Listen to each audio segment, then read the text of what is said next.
Boas malta, tudo bem? Aqui mais um dia nas Anclas. Hoje vamos fazer aqui um pequeno vídeo, já há muito tempo prometido. Pois é, nada mais, nada menos do que fazermos aqui, explicar como é que nós fazemos uma manutenção a um aquário de água salgada. Obviamente que em manutenção nós aqui estamos mais preocupados com a própria troca de água. E obviamente que adicional à troca de água, temos também aqui mais algumas coisas, nomeadamente falando, limpeza dos vidros, obviamente.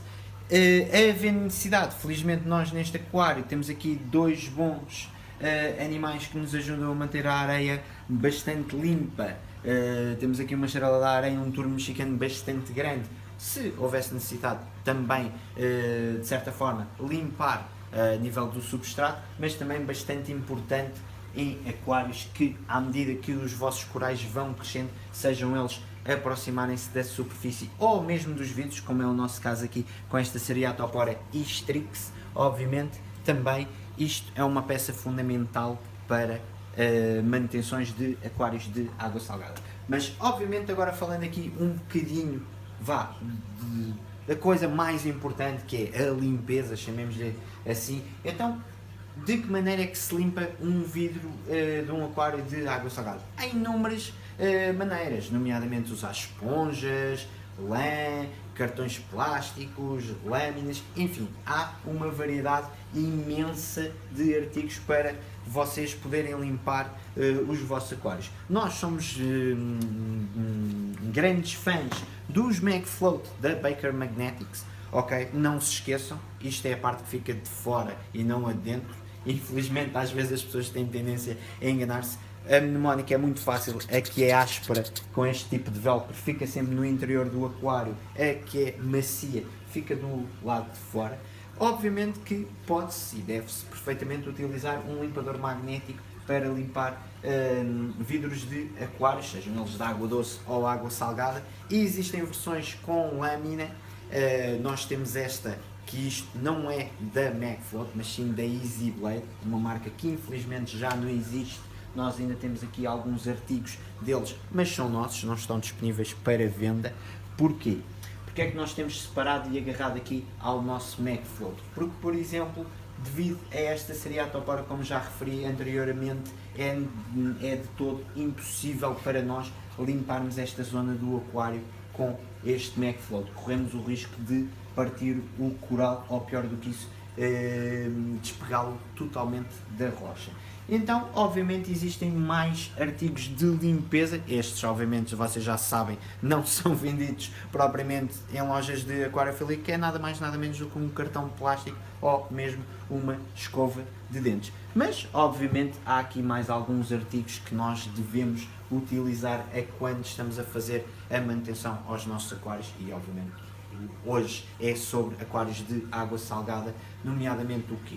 Obviamente nós necessitamos uma mangueira para retirar a água, essa aqui nem vale a pena sequer mencionar, e obviamente necessitamos igualmente de recipientes. Recipientes esses por aqui, vocês podem pensar assim, preciso de um recipiente para deitar a água fora. Verdade. Nós aqui, logisticamente, é-nos muito mais prático deitar a água diretamente para o esgoto.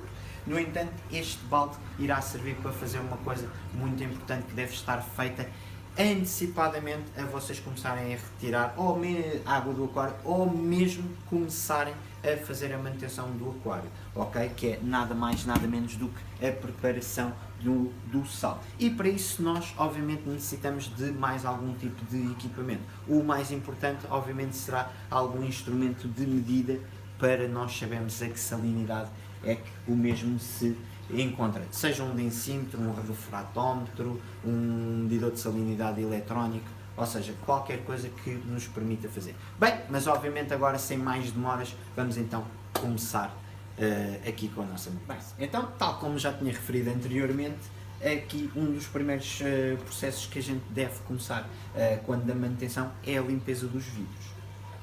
E para isso nós temos aqui diversos equipamentos, também já foi mencionado, e obviamente que uma das coisas é arranjar aqui um pouco de espaço para podermos trabalhar à vontade.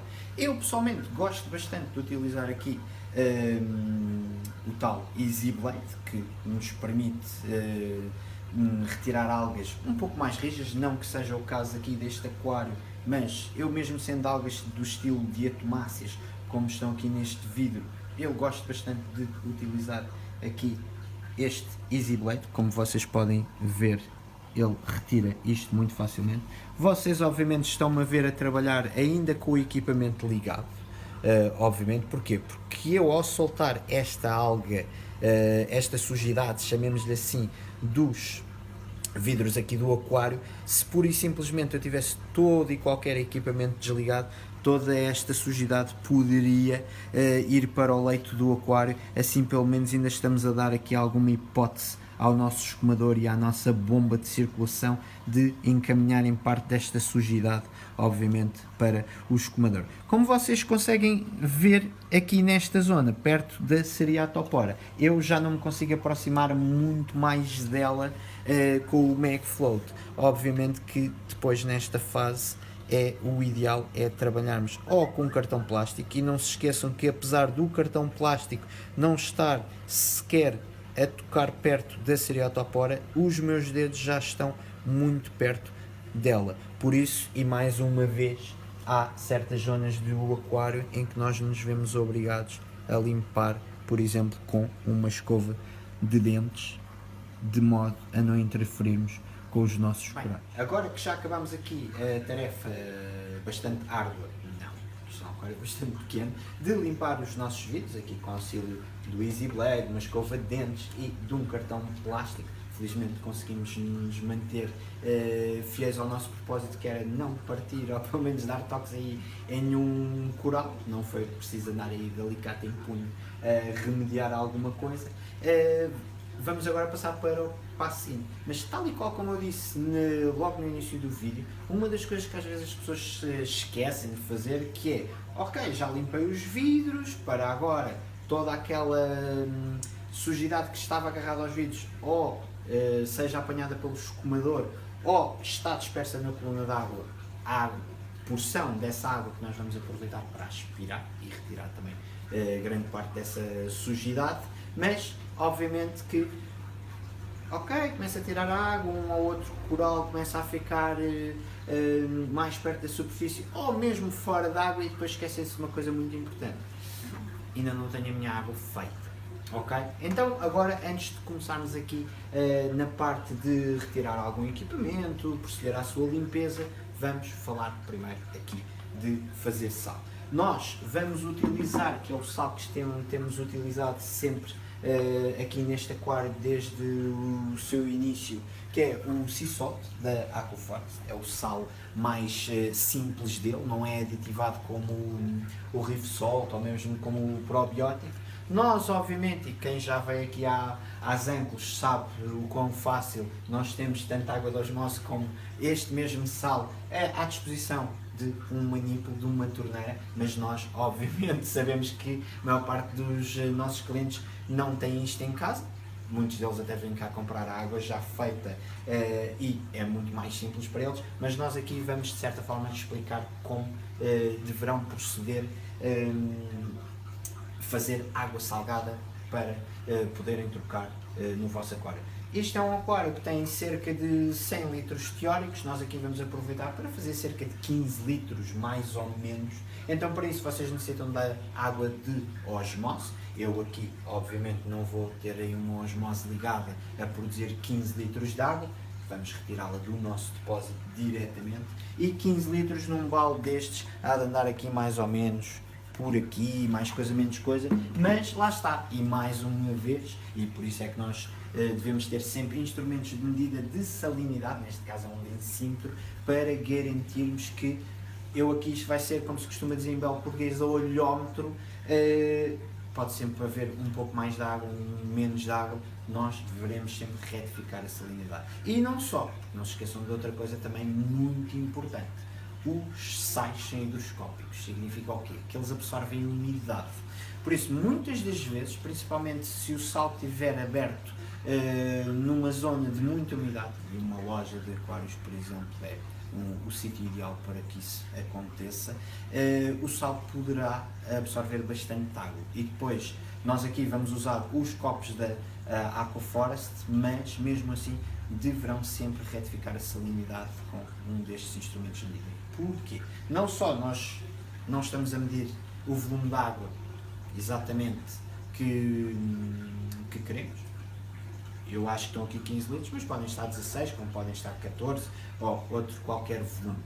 Por outro lado, o sal, vamos imaginar que eu estou a pesar 150 gramas de sal, por exemplo. Ninguém me garante que esses 150 gramas de sal são só sal, não vou chamar cloreto de sódio, mas vá, só sal. Ele poderá ter, vamos imaginar, uns 10 gramas serem de água que está no meio dos cristais, e obviamente isto depois irá dar uma salinidade diferente, mas isso não é tudo que vai influenciar a salinidade, e nós já lá vamos. Vou então agora começar aqui a encher o nosso balde com os tais cerca de 15 litros de água, e obviamente que é tão simples quanto isto.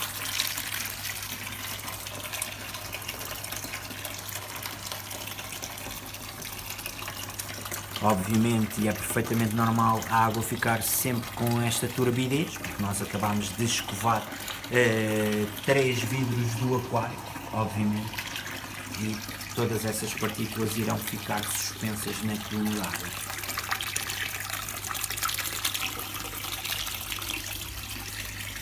Para quem usa água de osmose em casa, um teste que deverão fazer com alguma regularidade, mensalmente, 2 em 2 meses, e obviamente quem já o fez aqui nas Angus sabem que estão mais do que à vontade para trazerem cá uma amostra de água de osmose para nós analisarmos o TDS, o Total Dissolved Solids, que é nada mais nada menos do que a mineralização para se poder utilizar.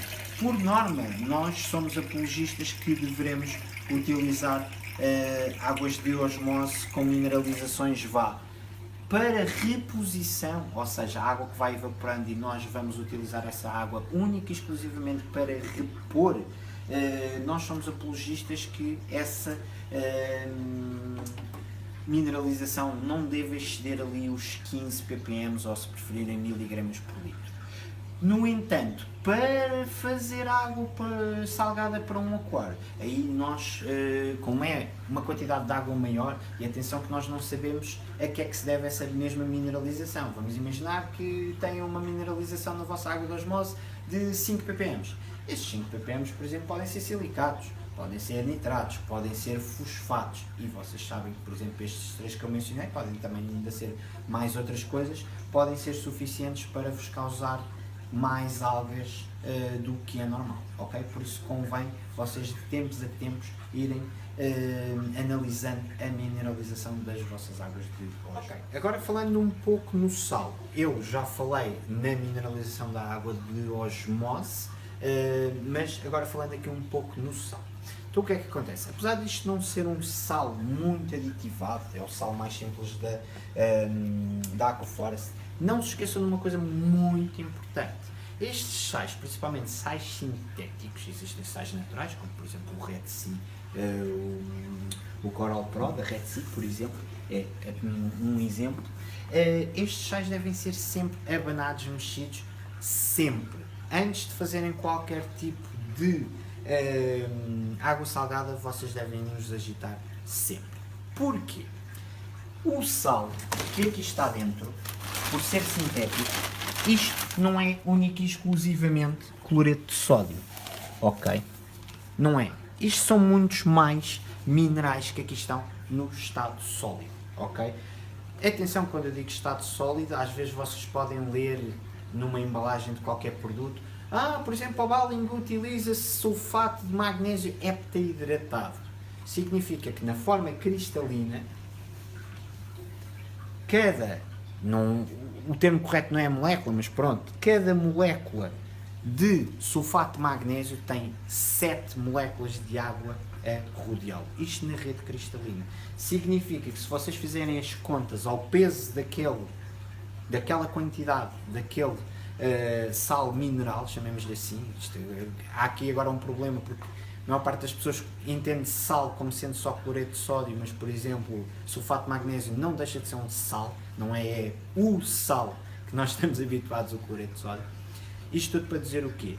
Como existe água na sua composição, vamos imaginar que nós queremos fazer uma diluição, temos 1 litro exato de água de osmose e adicionamos 100 gramas de sulfato de magnésio heptahidratado. Nós não iremos terminar com um volume exatamente com 1 litro, vai ser sempre superior. Porquê? Porque no meio daquela rede cristalina do sal sulfato de magnésio heptahidratado existem moléculas de água, então vamos terminar com um volume bastante maior. Então isto tudo para dizer o quê? Diferentes sais inorgânicos têm densidades diferentes. Significa que ao longo do tempo todos os minerais que sejam mais densos tendencialmente vão para o fundo do recipiente. Ok? Por isso é que muitas marcas referem sempre que antes de sequer se utilizar qualquer sal deve ser sempre bastante bem agitado. Eu obviamente estou aqui a levantar cerca de 15 kg de sal, não é uma tarefa muito fácil, principalmente para as minhas costas, mas obviamente quem não queira estar a fazer isto, existem quantidades inferiores. A Aquaforest, por exemplo, vende os seus sais nas quantidades de 5, 10, 22 e 25 kg. Ok? Mas pronto, devem sempre agitar o melhor possível nos baldes, então nos cilíndricos, podem nos colocar mesmo de lado e rebolá-los pelo chão. É uma técnica bastante fácil de fazer, mas quando trabalhem com sais, sejam eles sintéticos ou mesmo naturais, obviamente no natural não vão ter tanto esse problema, também pode acontecer, mas não vão ter tanto esse problema, devem nos agitar sempre bastante bem. Para quê? Para que toda a mineralização existente no sal de aquário, chamemos-lhe assim, seja o mais homogéneo possível. Por isso é que existem inúmeros relatos, principalmente em sais aditivados, que acontece o quê? Eu adquiri o meu sal, ao início eu pegava neste copinho ou de outra marca qualquer e media 10 litros de água, colocava um copo e ele saía-me com a salinidade certinha, e lá para o fundo do balde eu já tinha que adicionar um copo e meio para o mesmo volume de água. Ele dava-me uma salinidade mais baixa. Porquê? Porque o cloreto de sódio tem tendência a estar cá mais no topo do recipiente. É um mineral, chamemos assim, um sal mineral menos denso que a maior parte dos outros. E depois as pessoas queixavam-se: epá, eu quando chegava ao final do balde ou da caixa do sal tinha cá pagás brutais. Pronto, por exemplo, no caso dos carbonatos ou do bicarbonato, tendencialmente vai mais profundo. Por isso é que se deve sempre, mas sempre, agitar muito bem o nosso recipiente onde temos o sal, ok? Então, agora sem mais demoras, mostrar como é que se deve produzir aqui a água. É a coisa mais simples do mundo. Neste caso nós temos à volta de 15 litros, mais coisa, menos coisa, de água de osmose e, segundo aqui as medidas da Aquaforest, todos os recipientes de sal da Aquaforest têm este prático medidor. Deveremos então colocar um copo e meio, obviamente. Ainda falta aqui um bocadinho. Pronto, aqui mais ou menos por aqui. Este primeiro evitem, obviamente, colocá-lo dentro de água ou terem grandes salpicos. Porquê? Porque se eu agora o mergulhasse pura e simplesmente ali dentro, e só do simples facto de ele estar aqui na loja já tem umidade suficiente para agarrar aqui algum sal, porque nós vamos voltar a colocá-lo dentro da nossa caixa de sal. Só mais um bocadinho. Está aqui mais ou menos por aqui. Lá está, mais uma vez, isto nunca é correto. Há pessoas que gostam de lavar bastante bem o copo para ele não ficar com restos de sal. Se vocês o forem guardar ali dentro, sequem-no muito bem primeiro, como é óbvio.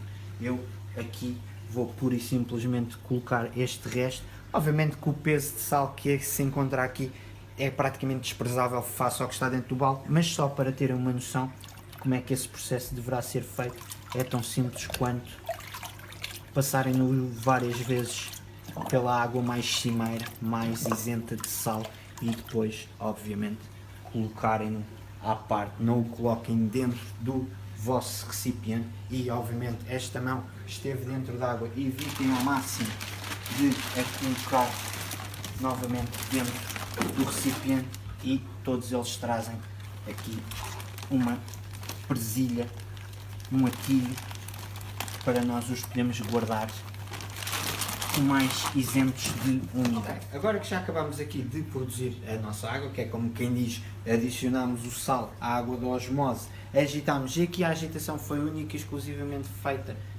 com a mão, que é assim, nós estamos a produzir 15 litros de água, não há necessidade de ter uma bomba de circulação para dissolver esta quantidade de sal neste volume de água. Obviamente, se vocês produzirem logo grandes quantidades de sal, é muito mais prático utilizarem uma bomba de circulação. Só que, lá está. Então agora nós vamos aferir a salinidade, sabermos se das duas uma, ou adicionamos pouco sal e temos uma salinidade mais baixa, ou então se teremos que adicionar mais água de osmose de maneira a termos uma salinidade mais baixa. Neste caso, nós vamos utilizar um decímetro, ok? Por o balde não ter altura suficiente, nós iremos utilizar aqui o nosso recipiente não, peço desculpa, este invólucro de plástico que serve para proteger o densímetro, mas também serve para nós podermos medir, e o mesmo copo de sal que eu há bocado vos mostrei. Vocês podem retirar aqui uma amostra de água e encherem. Nunca façam o contrário. Nunca coloquem água no recipiente e depois coloquem lá o densímetro dentro. Isso pode não funcionar bem. Se bem que existem marcas que têm esse sistema assim. Posso referir, por exemplo, o densímetro deste estilo da Aquamedic, por exemplo, é um densímetro que funciona dessa maneira. Não sei se consegue ver minimamente bem. Obviamente que isto, o ideal seria sempre fazer com numa superfície estática, mas pronto, vocês conseguem ver perfeitamente que ele marca ali os 1025 gramas de sal por litro de água. Mas, obviamente, a salinidade não é o único parâmetro que nós devamos salvaguardar que seja o minimamente idêntico ao do nosso aquário.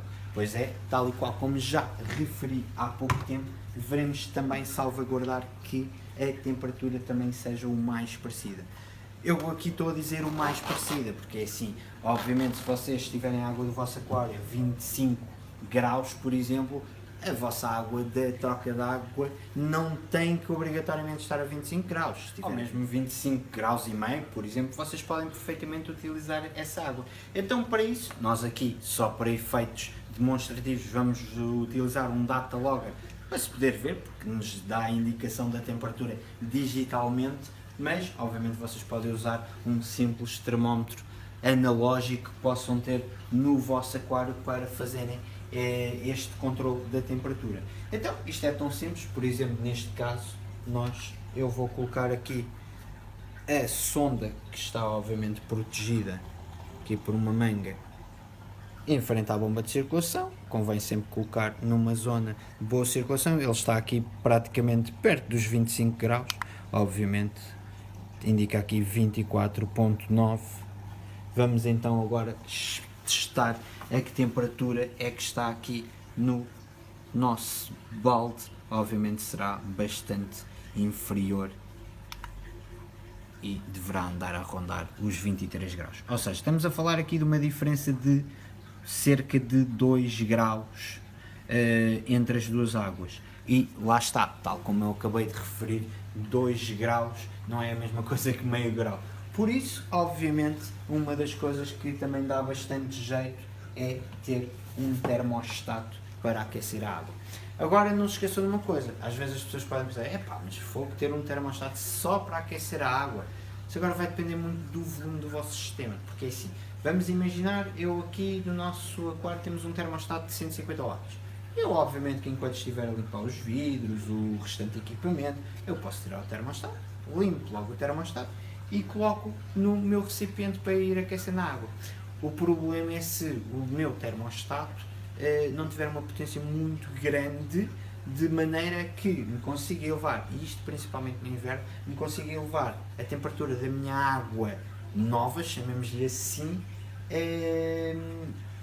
num tempo minimamente útil, de maneira a que não me cause problemas no quarto. Ou seja, falando noutros termos, se eu tiver um termostato de pouca potência, eu posso correr o risco de, primeiro que a minha água nova fique à temperatura que eu desejo, se calhar já estou a ter um abaixamento de temperatura demasiado grande no meu display. Ok? Por isso, obviamente, uma das coisas que se pode fazer, eu neste caso, obviamente, vou desligar tanto o escumador como a bomba de circulação como o termostato. Não se esqueçam, quando retiram a água do quarto, esse equipamento, e principalmente, não no caso deste sistema, mas um daqueles que é de caras, e toda a gente passa por isto, que é o osmorregulador. Não se esqueçam de desligar o osmorregulador antes de começarem a retirar a água do quarto, senão ele vai, obviamente, começar a interpretar que a água está a evaporar e vai-vos começar a repor água de osmose no vosso sistema, baixando-vos assim desnecessariamente a vossa salinidade. Isto tudo para dizer o quê? Vamos imaginar, eu chego aqui e vou desligar o meu termostato, por exemplo. Vamos só fazer isto de outra maneira para que não haja aqui acidentes, nomeadamente para que eu não parta aqui o meu termostato e, obviamente, colocar. E se vocês utilizarem recipientes plásticos, garantam que o termostato que compram tenha, por exemplo, estas proteções plásticas no fundo, porque eles às vezes, se forem potentes em demasia, são suficientes para vos derreterem aqui o plástico. E agora é tão simples quanto deixarem-no a trabalhar de maneira que ele vos aqueça a água. E agora, mais uma vez, não se esqueçam que estes termostatos estão dimensionados para certos volumes de água. Isto tudo para vos dizer o quê? Se eu pegar num termostato, vamos imaginar que era uma potência semelhante ao que está aqui no nosso aquário, de 150 watts, e o puser em 15 litros, se eu não ligar a isto, devido à inércia calorífica que ele tem, se calhar quando ele se desligar, eu não tenho a água do meu balde aos mesmos 25 graus Celsius que tenho no meu aquário. Se calhar a água está para aí nos 28, 29 graus. Não se esqueçam disso. Volta na volta. Eu já vos mostrei aqui o data logger. Vocês utilizem qualquer tipo de termómetro, vão avaliando a temperatura que está a água nova. Agora é tão simples quanto desligar o escumador. Nós não vamos limpar o escumador, porque ele na última manutenção foi limpo, mas tal e qual como o restante equipamento deverá ser desligado enquanto estamos a fazer a troca de água e, obviamente, a nossa bomba de circulação. A bomba de circulação, essa sim, nós vamos retirá-la para limpar e, obviamente, não tem qualquer tipo de ciência fazer isto. Neste caso é uma G-Code, uma SW4. É tão simples, isto pelo menos é a maneira que eu acho mais prática de o fazer. Retiro o ímã do lado de fora. Eu, por exemplo, gosto de os colocar no bolso das calças e não o deixar aí perdido para ele ficar agarrado a qualquer coisa metálica. E, uma vez mais, podem usar perfeitamente aqui o copinho da Aquaforest e retiram-na assim. Depois desmontam ali o conector ao controlador e levamos isto. Pode usar um balde com água doce, etc. Como é um equipamento de reduzidas dimensões, eu creio que é muito mais fácil pegar numa escovinha de dentes, eventualmente num escovilhão para limpar a parte do estator onde entra o rotor e levá-lo para a casa de banho, para a cozinha, etc. E dar-lhe aqui uma boa esfrega. Por acaso isto é uma coisa que nós poderemos fazer num próximo vídeo, que é explicar que ao longo do tempo muito do equipamento plástico e não só que nós temos nos nossos aquários de água salgada vão ganhando as tão famosas algas coralinas e obviamente é muito agradável à vista, sim senhor, mas como é uma alga calcária, a médio e longo prazo, estando depositada no nosso equipamento, poderá interferir e, de certa forma, prejudicar o seu correto funcionamento. Então, agora vem a parte que é mais divertida, chamemos assim, que é literalmente meter as mãos na massa, que é retirar água. Agora aqui temos que ter algumas coisas em consideração. Como nós fizemos uma quantidade finita de água, das duas uma, ou vocês vão, arranjam um recipiente semelhante ou algum análogo que saibam que tem exatamente o mesmo volume de água e retiram única e exclusivamente essa quantidade de água.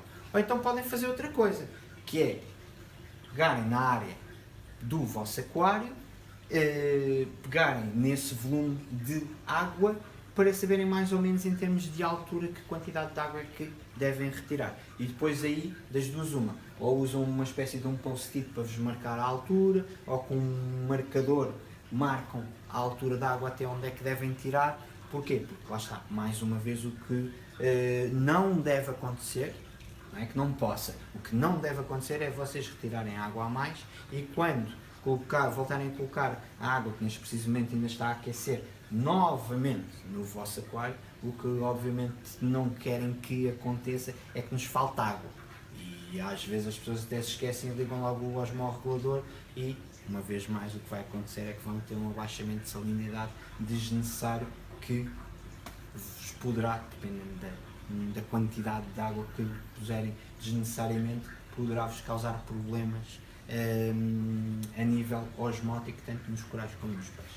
Mas pronto, então, adiante. Como já foi referido no início do vídeo, a coisa essencial que nós necessitamos para retirar água de um aquário, pelo menos para ser mais prático, é uma mangueira. Nós temos mangueiras de vários calibres. Por exemplo, isto é uma mangueira de 15 mm de diâmetro interno, vai tirar água bastante rápido. Ok. Obviamente tudo isso pode ser facilmente ajustável ou com a introdução de uma torneira de corte ou eventualmente colocando o dedo aqui à frente, ou então obviamente podem utilizar uma mangueira de calibre mais curto. Nós aqui com este aquário, por acaso até preferimos utilizar esta mangueira de 15 mm. E agora vem aqui também uma parte muito importante. Se calhar a maior parte de vocês o que está habituado a fazer é pura e simplesmente introduzir a mangueira dentro do aquário e puxar pela outra. É assim, vocês são livres de o fazer, mas uma coisa é certa e o que não falta aí pela internet são bastantes relatos disto. Vocês nunca o devem fazer porque estas mangueiras, mesmo que depois de bem lavadas e secas, poderão sempre andar a transmitir bactérias de um lado para o outro. Nós aqui na loja então, se há coisa que é péssima é porque muitas das vezes estas mangueiras ficam no chão ou são colocadas dentro de aquários, etc., em que há bastantes micro-organismos nada simpáticos para a nossa saúde. Então, uma das maneiras, sem estarmos a usar pompetes para ferrar uma mangueira para a colocarmos a funcionar, é tão simples quanto a ferrar previamente. Isso como é que se faz? É muito simples, basta ter um ponto de água onde a gente possa encher. Obviamente não necessitam de estar a enchê-la com água salgada, porque nós vamos deitar fora, chamemos assim, essa água, então basta pura e simplesmente enchê-la com água doce. Não a encham muito, deixem ficar pelo menos aí cerca de uns 50, 60 centímetros até à ponta. Eu vou-vos explicar o porquê. Porque vocês não querem que essa água eventualmente vá para dentro do vosso sistema, ok? Se fosse um aquário de água doce, se parte desta água voltasse novamente para, ou melhor, voltasse não, peço desculpa, fosse para dentro do nosso aquário, não haveria grande problema, mesmo sendo água da canalização, com alguns desinfetantes, como estamos a falar seriam poucos mililitros, num aquário de água doce, pouco ou nada de problemático iria nos causar no nosso aquário. Aqui, tendo em conta que é um aquário de água salgada, devemos ao máximo minimizar esse fenómeno. Então, agora como é que a gente faz? Há pessoas que, por exemplo, colocam já esta ponta da mangueira aqui dentro, seguram com uma mola, tiram ali e põem para o esgoto. Isso, por norma, o que vai originar é que instantaneamente vai começar a sair água para o esgoto. Tudo bem, não tem grande problema, eu pessoalmente não o gosto de fazer, eu gosto de ter o maior controle sobre a aspiração e só quando eu quero é que ela começa a tirar, então eu vou de certa forma fazer isto ao contrário, vou fechar esta parte aqui, vou tirá-la daqui da nossa torneira, a água não cai, uma vez que está a ser produzido aqui um vácuo parcial dentro da mangueira, colocamos esta ponta dentro do nosso esgoto, eu sei que nem toda a gente tem um esgoto à mão lá em casa para o fazer, mas não tendo um esgoto à mão, obviamente o que podem fazer é pura e simplesmente comprar uma mangueira mais comprida. Pronto, a partir deste momento é só colocarmos a mangueira aqui dentro, mas lá está, mais uma vez como a água só está aqui, ela poderá não ferrar instantaneamente, mas para isso também não tem grande dificuldade, é pura e simplesmente içar a mangueira ligeiramente que ela há de começar a ferrar. Mas em todo o caso eu vou pôr lá aqui, tomem sempre atenção ao nível onde está a água doce e pronto. Ela não ferrou, tal e qual como eu suspeitava, mas agora só precisam de fazer isto pura e simplesmente que aqui está ela.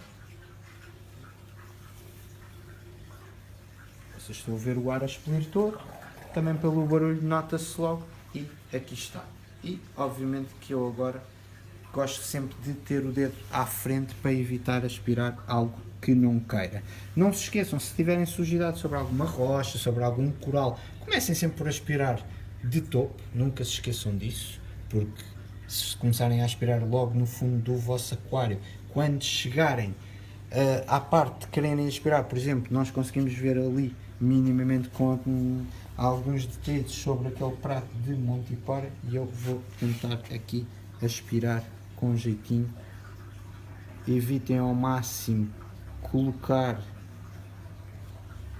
tocarem com a mangueira nos vossos corais, porque não se esqueçam que se vocês tiverem uma sucção muito grande, arriscam-se a eventualmente soltarem alguns pólipos dos corais e, obviamente, se vocês assim o desejarem, podem ir dando aqui uns toques. Eu acabei de descobrir aqui um pedacinho de uma Montipora, por exemplo. Podem ir dando aqui uns toquezinhos, mas como vocês veem, à medida que eu vou mexendo na nossa areia, ela não liberta qualquer tipo de sujidade, porque lá está, aí uma vez mais, nós, a nível de equipa de limpeza, temos aqui bastantes animais que nos ajudam neste processo. Pronto, agora que já retiramos a água que nós achamos que é suficiente, não se esqueçam de uma coisa, e para isso eu até posso pedir que faça-se aí um grande plano. Por exemplo, temos ali parte da nossa Seriatopora strix e da nossa Hydnophora. Isto, como é esta sinulária, como é um molde, ele pode perfeitamente vergar-se e ir para baixo. É assim, também não precisam de estar aqui numa sangria desatada a colocarem já a água nova no aquário, mas também mediante a vossa possibilidade, também não devem deixar muito tempo os corais fora da água. Bem, agora vem a parte de colocar a água nova preparada, ela já está à temperatura, nós já, isto é um must, não se esqueçam de desligar os termostatos, obviamente, e não é desligar o termostato e tirá-lo logo, não, deixem-no estar porque ele ainda pode estar a libertar calor, ok? Pelo menos aí uns cerca de 5, 10 minutos para ele libertar calor. Não se esqueçam, tal e qual como referimos ainda agora, alguns corais estão fora d'água e agora há aqui várias maneiras que vocês podem fazer. Podem utilizar uma bomba de retorno, não precisa ser uma bomba muito poderosa, para vos elevar a água do vosso recipiente para o vosso aquário, ou então podem mesmo introduzir à mão a pouco e pouco. Agora, obviamente, tal como qualquer tipo de aquário, não despejem a água pura e simplesmente para cima dos corais.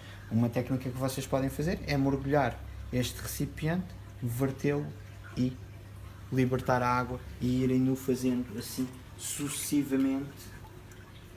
Mas, obviamente, que isto é um processo um pouco mais moroso.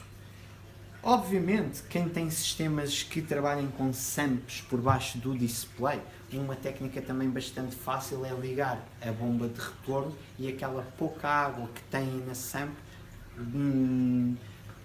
colocarem-na no display novamente, e aí no display depois, a menos que as vossas bombas de circulação já estejam tapadas pela água, deixem-nas a trabalhar, porque mantém uma circulação no aquário, uma oxigenação para os vossos animais que têm no display, e a água nova podem pura e simplesmente vertê-la para a SAMP e, por exemplo, ligarem o escumador e os termostatos para aquecerem. E tal e qual como viram, irem com um termómetro verificando a diferença entre as temperaturas tanto na vossa SAMP como no vosso display, e quando houver ali uma diferença mínima, vá meio grau mais ou menos, podem então ligar novamente a bomba de retorno e retornarem a água nova, chamemos assim, ao vosso display. Bem, então agora que nós já repusemos aqui a água, atenção, não estou a falar da água de reposição, já repusemos a água nova aqui no nosso aquário, já também aproveitei para esfregar aqui bastante bem a nossa bomba de circulação, e agora vamos só acabar de colocar o restante equipamento aqui no nosso aquário. Nas bombas de circulação às vezes pode parecer assim um bocado picuinice, mas tentem ao máximo colocá-las exatamente no sítio onde estavam, exatamente com a mesma orientação, porque não se esqueçam que alguns corais podem se ressentir se vocês tiverem uma variação muito abrupta na circulação. Nem estou a falar na potência, estou a falar mesmo no trajeto da circulação do vosso aquário. Pronto, e agora só fica mesmo a faltar ligar aqui o restante equipamento, colocar o equipamento todo no devido sítio e, obviamente, passado aí o que? Cerca de uma meia hora, uma hora mais ou menos, só por descargo de consciência, voltem a retificar a salinidade só para terem a garantia que não houve grandes variações de salinidade, porque às vezes erros acontecem e nós queremos obviamente minimizá-los ao máximo. Por exemplo, uma das coisas que vocês podem ver é que quando estão a libertar a água nova na água do vosso aquário, se notam aquela diferença nos índices de refração, naquela não é bem turbidez, pronto. Vocês sabem o que é que eu estou a falar. Quando a gente coloca água doce, por exemplo, em água salgada, vocês notam aqueles laivos que se devem aos diferentes índices de refração, tanto da água doce como da água salgada. Pronto, por isso, agora aqui neste nosso aquário só nos falta mesmo voltar aqui a ligar o equipamento e colocar todo o equipamento no sítio e, obviamente, fazer uma coisa que por norma deixa-se sempre para o fim, que é nada mais nada menos do que lavar os vidros por fora. E aí obviamente também posso chamar a atenção uma coisa, já vi pessoas a fazerem e é preciso tomar alguma atenção. Por norma, se vocês utilizarem um produto limpa-vidros, tipo Ajax, etc., nunca borrifem os vidros com esse tipo de produtos. Coloquem-no sempre no pano ou no papel e depois esfreguem os vidros. Eu pessoalmente, em aquários de água salgada, porque esta água que aqui está, que eventualmente fica sobre o nosso vidro, vai sempre deixar um pouco de sal. Se vocês quiserem, podem pura e simplesmente primeiro secar essa água que ainda está líquida o melhor possível com um pano, com uma toalha turca, por exemplo, e depois o vidro, quando está assim baço, basta usarem uma bola de jornal e esfregarem-no muito bem, que para mim é a melhor maneira de limpar um vidro de um aquário de água salgada. Pronto, por isso, e agora sem mais demoras, isto é a maneira como nós aqui nas Anclas gostamos de fazer uma troca de água num aquário de água salgada. Já sabem, quaisquer dúvidas que vocês eventualmente possam ter sobre este assunto ou outro qualquer, estejam mais do que à vontade para as questionarem, seja aqui no Facebook, presencialmente na loja, por e-mail ou mesmo por telefone. E quem sabe, se vocês quiserem ver mais algum tópico debatido que entretanto ainda não tenham visto, estejam mais do que à vontade. Por isso, malta, até à próxima.